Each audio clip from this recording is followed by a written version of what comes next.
Welcome back. This is an Aleks homework video on using a second-order integrated rate law to find the concentration change. Okay, second-order integrated rate law. That's calculus, but you don't have to understand calculus necessary to use it. It's a formula that's derived from a second-order rate law. And the rate law is just how fast is something either being used up or being produced. And if it's being produced based upon the square of the concentration, then that's second order. So if you're going to have a rate law that's second order, you're going to say,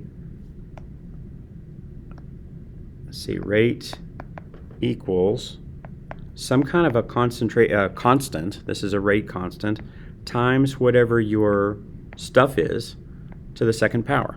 Okay, so Ka concentration squared. Well, when you integrate that using calculus, it's just going to be a formula. So this is going to be 1 over the concentration of your new concentration, 1 over the new concentration, minus 1 over the original concentration. So that would be how you can figure out how a concentration is changed over time.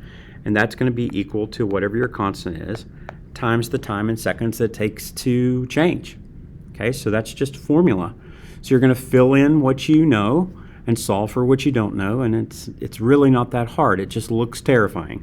Okay, so right now we know that the concentration is in SO3. So it contains a certain concentration of SO3. So we know that this is going to be 1 over SO3 minus the original concentration of SO3. Well, they give us the original concentration of SO3 as 1.24 molar. That's the concentration original. And now they've given us the K and they've given us the time. So I'm just going to put those together. So we've got K as 0.348 molarity on the bottom, seconds on the bottom, times T, and T is 44 seconds.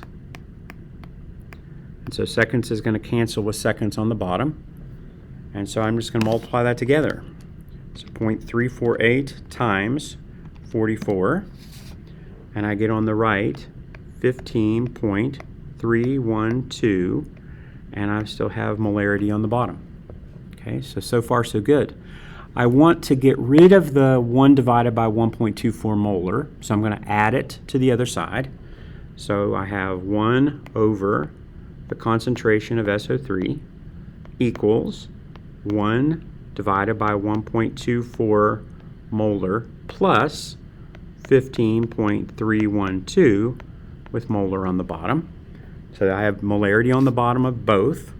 Okay, so I'm going to say 1 divided by 1.24 equals plus 15.312 equals, and on the right I get 16.11845161. I never know how far to go. I'll always round at the end. Okay, here we're rounding to 2 significant digits, so let's get all the math done and then I'll do the significant digits at the end.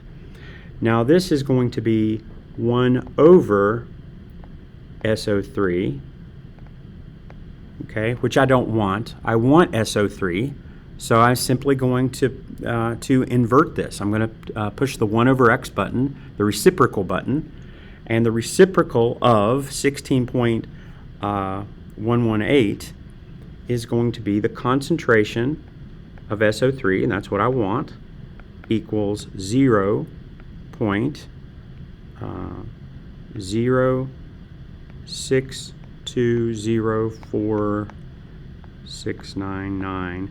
Now, back here, this was still going to be molar to the minus 1, but this, since I flipped it, is going to be in molarity, and that's what I want. I want a molar concentration, and I want significant digits. So that's going to be equal to 2 significant digits is going to be 0.062 molar, and that's my answer. So pretty straightforward, really.